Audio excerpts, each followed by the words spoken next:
Creative Mind by Ernest Shurtleff Holmes. Part 4 of Questions and Answers. What is the truth? The truth is that which is. It is all that is. As there cannot be something and nothing, so the truth, being that which is, must at the same time be all that there is. Where is the truth? If the truth is all, it must be everywhere. Being all, there is no other substance to divide it with. Being undivided, it is everywhere present. All truth, which means all power, must be present at all points, or at any given point at any and all times. Has the truth changed? A substance cannot change unless there is something for it to change into.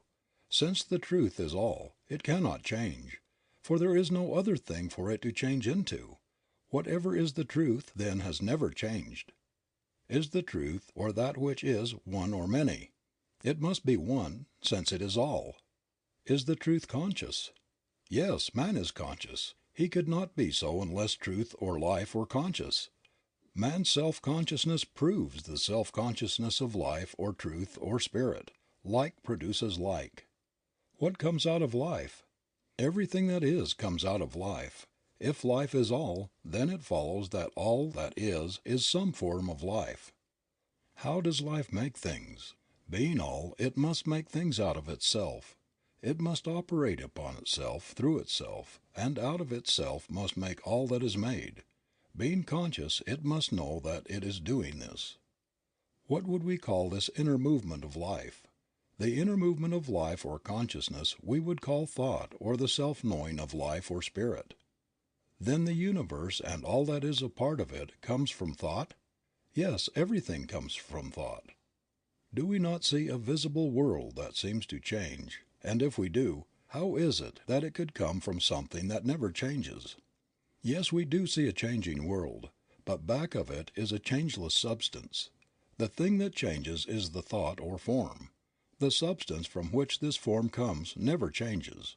It is one and undivided, and takes form through thought in all things. We prove this when we resolve all things into one source. All material things, so called, can be reduced into formless substance, the sole activity of which must be thought or the movement of intelligence upon itself. What causes form to change? The intelligence behind it. Is there nothing in the universe then but life, thought, and form? These are all. If this is true, what is physical law? Physical law is simply the result of the inner movement of life. If things and laws are the result of the inner movement of life, then does it not follow that thoughts are things? Yes, all things are simply thought forms. How long does thought last as form? As long as the thought is held in life or mind. Does the thought of life, mind, or good ever change? From all that we can know, the thought of God seems to change. That is, planets change, take form, and again become formless. When we realize that all this can take place without ever changing the substance behind it, we see no reason why God's thought could not change and ever build up a higher form. Indeed, this is one of the teachings of ancient wisdom, that while reality never changes, the form that it takes is ever changing. What is man's place in the creative order? Man is a thinking center in mind, reproducing in a smaller scale all that there is in the universe. Does this not make man's thought creative? In a certain sense it does. What we call creation is not making something out of nothing, but it is thought taking form. And as man thinks, and as thought must take form, then it must follow that man's thought must take form in mind and so become creative. What is man's thought? It is the activity of that something within that can say, I am. What is the difference between God and man? The very fact that man can say, I am, proves that he is. Since he is, he must be made out of life and must be some part of all that there is. This being so, man must be a part of God's consciousness. The difference would be in degree only. He must be as much of life as he recognizes himself to be. Is all of man's thought creative? Yes, all or none. If one thought produces, then all must. If this is true, how is it that man seems to be so limited? because he has thought limitation, and thoughts are things that will always make the thing thought of. In reality, the very fact that man's thought can limit him also proves that it could free him from all limitation by simply changing his thought. But why is man so made that he can think two ways? This is a question that can be answered only in one way. Unless a man can think as he wants to think, he would not be a man at all, but simply a piece of mechanism.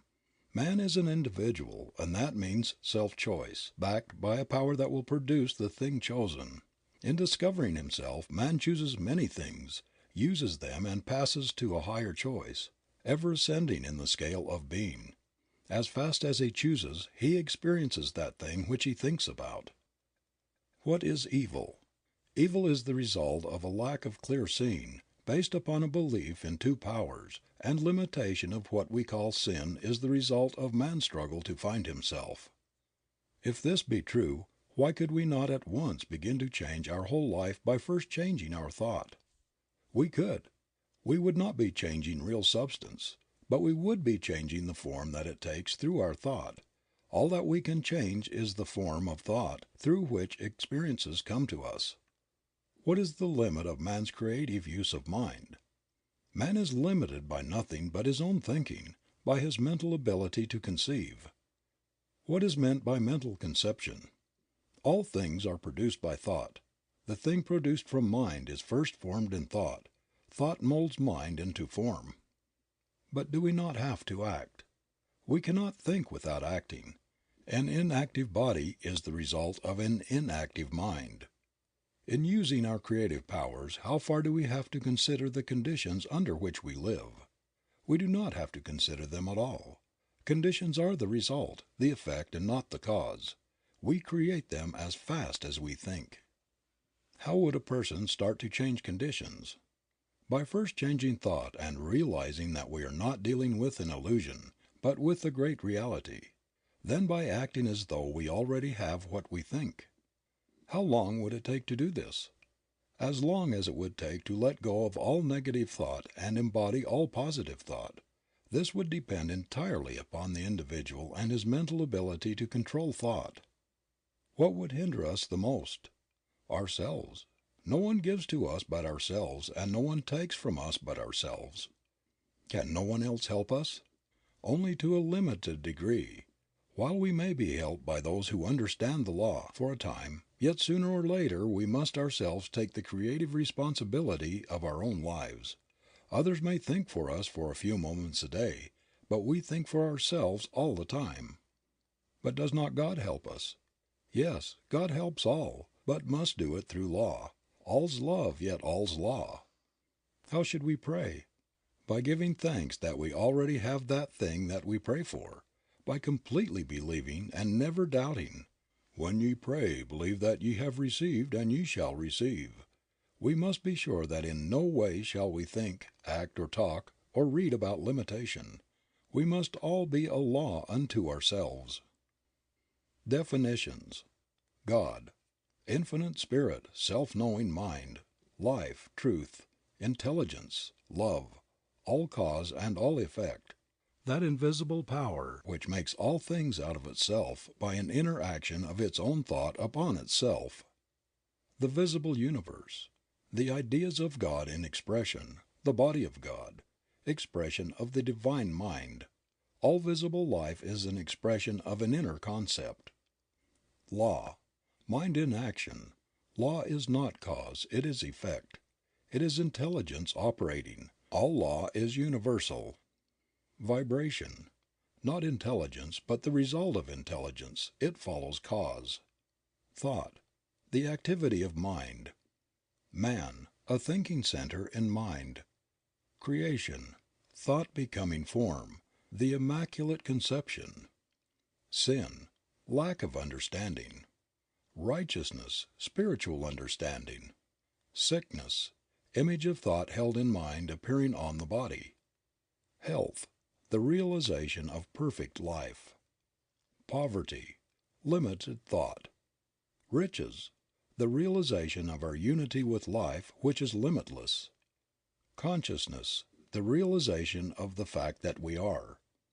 Life, Consciousness of power and activity. Truth, that which is. Realization, an inner thought process whereby we become conscious of our unity with life. Absolute, complete self-knowing. Causation, God, Spirit, Life, that which is. Intelligence, that which knows that it is. Unfoldment, the birth of ideas coming forth from mind. Illusion, belief in two powers. Soul, the inner creative life, the feminine, receptive, creative. Sense, not an illusion, but the faculties through which we contact life in its expression. Motion, the inner activity of life-producing manifestation. Effect, the result of inner motion. The Word, the activity of thought. Faith, positive mental activity. Fear, negative mental activity. Attraction, the drawing power of thought. Unity, one mind flowing through all and in all. Objective, life in its outer form. Subjective, life in its inner thought or form. Karma, the law of cause and effect, the result of past thought and action binding the ignorant and freeing the wise. Multiplicity, the bringing forth from the one of an infinite variety of form, color, and motion. Treatment, the mental and spiritual activity of thought for a definite end. Demonstration, the result of correct thinking. Heaven, the atmosphere of correct thought. Hell, the atmosphere of false thinking. Peace, mind resting in the realization that it is all. Poise, an inner calm which never fears. Power, the result of the union of peace and poise. End of Part 4. End of Creative Mind by Ernest Shurtleff Holmes.